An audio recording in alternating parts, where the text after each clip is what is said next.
it's great for me to learn. Obviously facing a... Hey guys, it's Sorana and Anna here. We just won the... Hi everyone, I just wanted to come on here and thank every single one of you for your support, taking the time and effort out of your day. Scandal on the court. Sorana Cîrstea battles 10,000 enemies, loses a fortune as Eala's savage response breaks tennis internet. Imagine stepping onto the court, your heart pounding, your racket gripped tight, expecting a fair, one-on-one battle of skill and endurance. But instead of a standard tennis match, you walk into an absolute warzone. You are completely alone, and suddenly, you realize you are not just playing the woman across the net. You are fighting a screaming, hostile, unforgiving army of thousands of people who have come here with a singular, burning mission, and it is not to watch tennis. It is to destroy your concentration, shatter your rhythm, and drive you straight off the court by any means necessary. Welcome back to Champions Tennisitics, the only place you need to be for the juiciest, most explosive, and jaw-dropping stories in the tennis world. Grab your popcorn, hit that subscribe button right now, and buckle up, because today we are diving headfirst into one of the most outrageous, controversial, and emotionally devastating scandals to hit the WTA Tour in recent memory. We are talking about tears, shattered contracts, accusations of deliberate sabotage, and a crowd that went so completely out of control that it permanently altered the atmosphere of a major WTA 1000 event and set the entire global tennis community ablaze with furious debate. This is the unbelievable, messy, dramatic, and utterly compelling saga of Sorana Cîrstea, Alexandra Eala, and the match at the 2026 Dubai Duty-Free Tennis Championships that descended into absolute, unadulterated chaos. Let us set the scene properly, because context is everything in this story. The Dubai Duty-Free Tennis Championships is not just any tournament. We are talking about a prestigious WTA 1000 event, one level below the Grand Slams, held at the stunning Aviation Club Tennis Center, a venue that has hosted some of the greatest players and most memorable moments in women's tennis history. 16 of the top 20 ranked players in the world were competing in this edition. The stakes were enormous, the competition ferocious, and the atmosphere already crackling with electricity before a single ball was struck in anger. On one side of the draw, you had the seasoned Romanian veteran, Sorana Cîrstea, a player ranked world number 32 who arrived in Dubai absolutely on fire. We are talking about a woman who had just won the WTA 250 Transylvania Open title on home soil in Cluj-Napoca, Romania, less than 2 weeks earlier. She had reeled off 7 consecutive match wins without dropping a single set. 7 straight. She was playing some of the best tennis of her career. She was confident, she was motivated, and she was ready. And on the other side of the net, the 20-year-old Filipino sensation who has been taking the tennis world by storm, Alexandra Eala, ranked world number 47, already the possessor of 3 top 10 wins in her burgeoning career, and backed by something that no ranking number can ever quantify: the most passionate, dedicated, and fiercely loyal fan base in women's tennis today. Now, we all know that tennis crowds have been getting a little rowdier in recent years. We have seen a generational shift away from polite golf claps and reverential silence toward the kind of football stadium-level passion and chanting that traditionalists find horrifying. Eala's Filipino fans, in particular, have been at the center of this cultural shift all season long. Dubai is home to over 700,000 Filipinos, representing more than 20% of the city's entire population. These are people who have never had a homegrown tennis champion to cheer for, never had a reason to pack a WTA center court and let their national pride roar. Eala changed all of that. She is not just a tennis player to them. She is a symbol, a pioneer, the first Filipino player to reach the quarterfinals of the Dubai Championships in the tournament's 23-year history. And her fans showed up in absolutely staggering numbers to support her. Filipino flags draped everywhere, handmade signs, coordinated chants, and an energy that transformed the Aviation Club Tennis Center into something that felt less like a tennis venue and more like a World Cup football stadium. From the moment Eala and Cîrstea began their warm-ups for their third-round match, the atmosphere in the arena was less like a prestigious professional tennis tournament and more like a heavyweight boxing match being held in a hostile foreign territory for the Romanian veteran. Every single time Cîrstea tossed the ball up for a serve, she was not met with the traditional, respectful silence that the sport demands and that players like her have built their entire careers around. Instead, she was hit with a wall of noise, whistling, shouting, coordinated chanting, and sudden, piercing screams right at the critical milliseconds when total concentration is required. The umpire had his work cut out. He stepped in repeatedly to remind the fans that silence is required during play, but the reminders washed over the crowd like water off a duck's back. The noise was relentless, and according to courtside observers, it was unmistakably targeted. Eala's errors were met with sympathetic gasps. Cîrstea's errors were met with eruptions of pure, unrestrained joy. And Cîrstea, a player who had famously complained just weeks earlier at the Australian Open about Naomi Osaka's vocal on-court celebrations, was now facing something on a completely different scale of psychological assault. The signs alone told you everything you needed to know about the vibe in that stadium. One fan held up a placard reading, "Alex may pansit sa bahay," which, for those who don't speak Filipino, translates to the absolutely hilarious and deeply endearing, "Alex, there's noodles at home." Another sign declared, "Alex Sagat ko shawarma mo later." Alex, I'll treat you to shawarma later. The humor was charming, the creativity was impressive, and the love for their player was genuine and beautiful.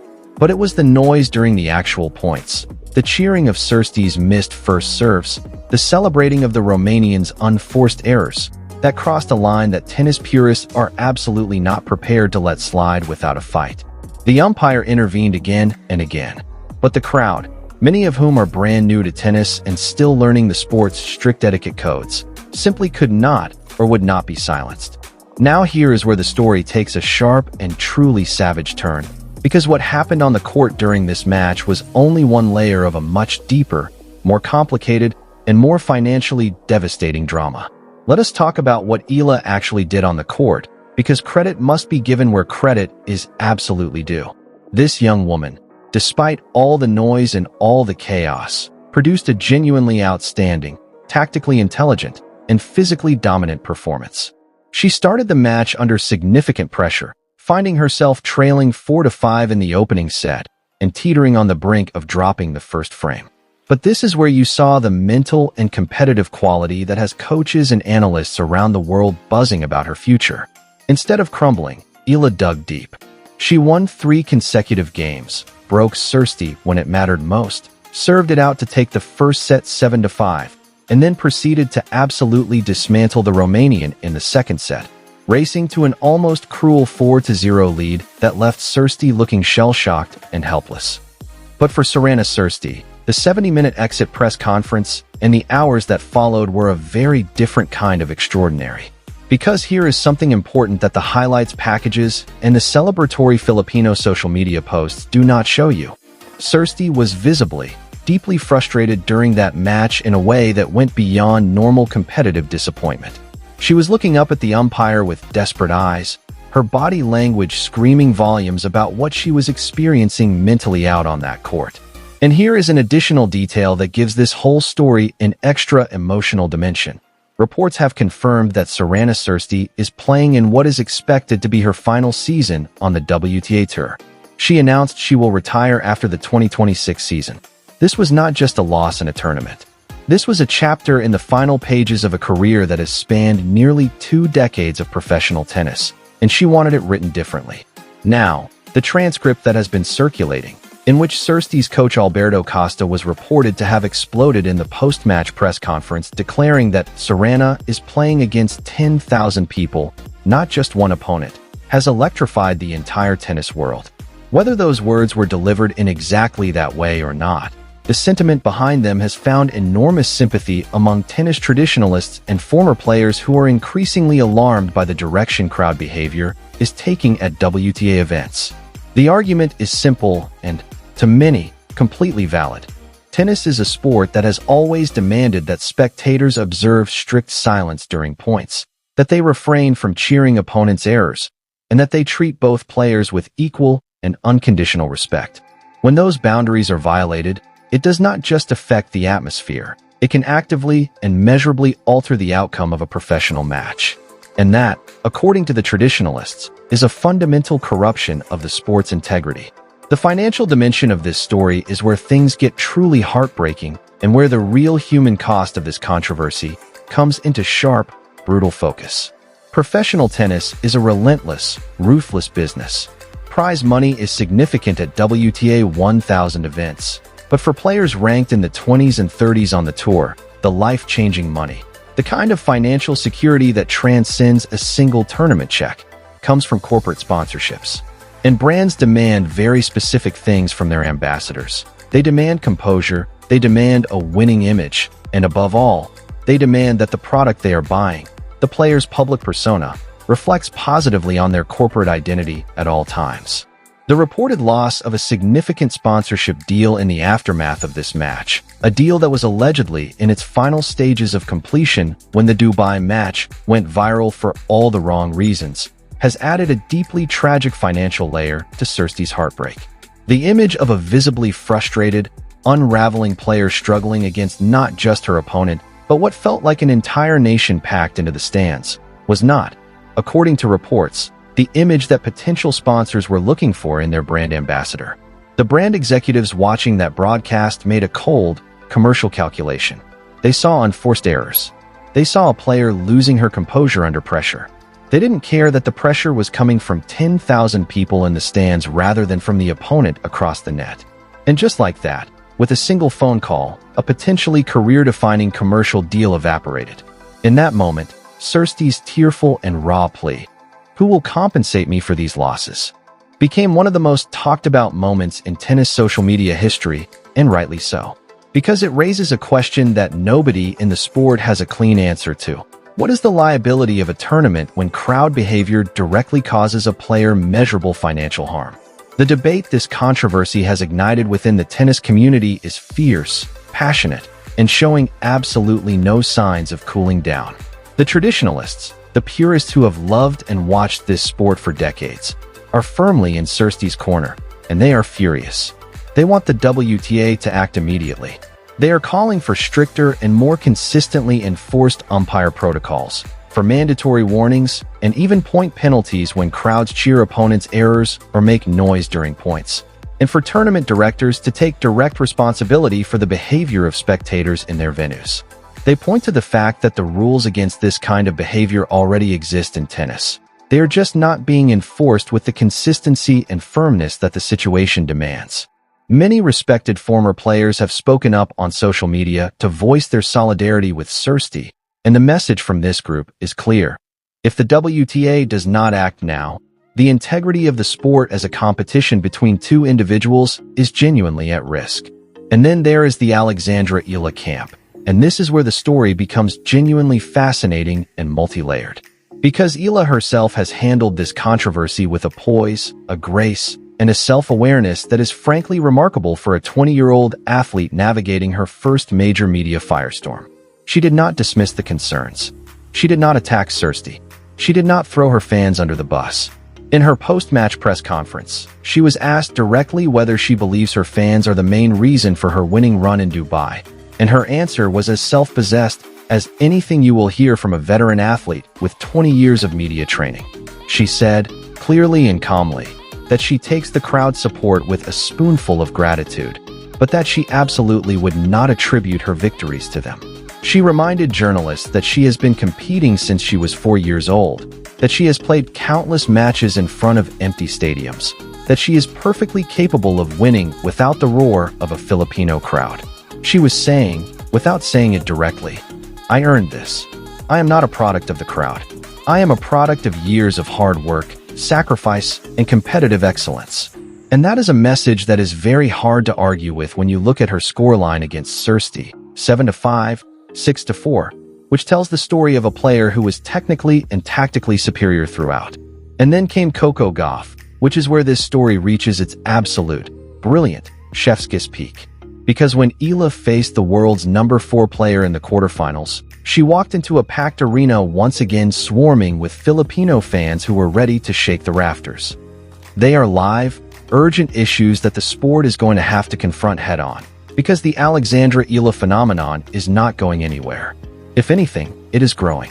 More than 450,000 Filipinos live in Dubai alone. As Eala continues to climb the rankings and appears at more major events, the Philippine diaspora will follow her in ever-growing numbers all around the world.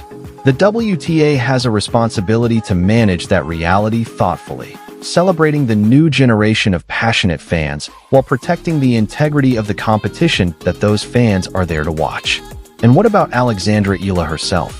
Where does she go from here? And what does her future hold after this extraordinary fortnight in Dubai? The numbers, first of all, tell a stunning success story. Despite her quarterfinal exit at the hands of Goff, Eala walked away from Dubai with a significant haul of WTA ranking points and a prize money check that reflects just how far she has come in such a short time. She is on the cusp of the top 40. She has now beaten 3 top 10 players in her career. She has made a WTA 1000 quarterfinal for the second time, having previously gone deep at the Miami Open last year. She is, without question, one of the most exciting and most watchable players on the entire WTA tour right now. However, the analysts and tennis insiders pointing to her clay court record as a real, pressing concern deserve to be heard as well. Eala has won just 2 matches on clay in the entire 2025 season. And as the tour moves toward the European clay season, with Roland Garros on the horizon, the question of whether she can translate her brilliant hard-court form onto a surface that demands a completely different physical and tactical approach is one she will need to answer convincingly and urgently. The pressure to perform is real, and it will only intensify as her profile grows. And as for Sorana Cîrstea, the Romanian veteran has shown throughout her career that she is not someone who goes quietly, and the competitive fire that has sustained her through nearly 2 decades at the highest level of women's tennis is still clearly burning. Yes, she lost this match. Yes, the crowd made her job infinitely harder than it needed to be. Yes, the financial consequence of that match was devastating in a way that goes beyond anything that should be part of a professional athlete's reality. But Cîrstea is a fighter, and fighters find a way to come back. The tennis world has not heard the last from her in this, her final season. If anything, this controversy has made her name known to millions of people who might never have watched her play before. Whether that translates into redemption on the court or in the court of public opinion remains the most compelling subplot in women's tennis right now. And the next time these 2 extraordinary players meet on a tennis court, and they will meet again because the WTA calendar guarantees it, you can be absolutely certain of one thing. It is going to be the most watched, most anticipated, most dissected, and most electrifying grudge match of the season.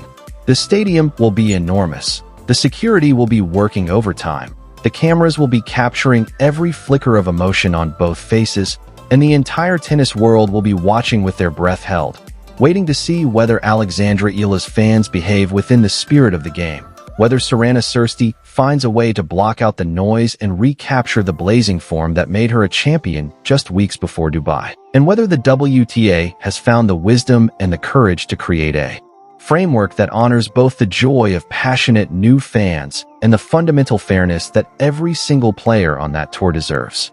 This is the new era of women's tennis, and it is messier, more dramatic, more complicated, and more thrillingly alive than it has been in years.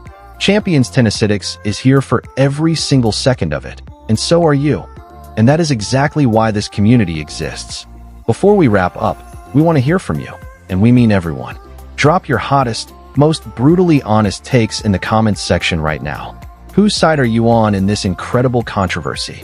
Was Sorana Cîrstea unfairly targeted by a crowd that stepped beyond the bounds of acceptable tennis behavior, robbing her of a legitimate shot at a deep run in Dubai and costing her potentially millions in lost endorsement opportunities? Or do you side with the view that Alexandra Eala's thrilling rise is bringing a new, passionate, global fan base to a sport that desperately needed this injection of energy, and that if you want to play at the highest level, you need to handle any atmosphere thrown at you? Is Coco Gauff's "pretend they're cheering for me" approach the ultimate template for mental toughness in the modern era? And do you think the WTA needs to step in right now with firmer, more consistently enforced crowd rules before the next controversy makes this one look mild by comparison? We want to hear every single take, no matter how controversial, no matter how passionate. That is what this community is all about. If you love this deep dive into the most dramatic, most talked about, and most emotionally charged story in women's tennis right now, please show us some love and absolutely smash that like button. It genuinely makes a real difference to this channel and helps us bring you more of the content you love. If you have not already subscribed to Champions Tennisitics, now is the moment. Hit that subscribe button and ring the notification bell so you never miss an update, a breakdown, or a jaw-dropping exclusive from the world of professional tennis. We are your #1 source for all things tennis drama, tennis excellence, and tennis passion, and we will see you on the very next one. Champions Tennisitics, where the real game happens off the court as well as on it.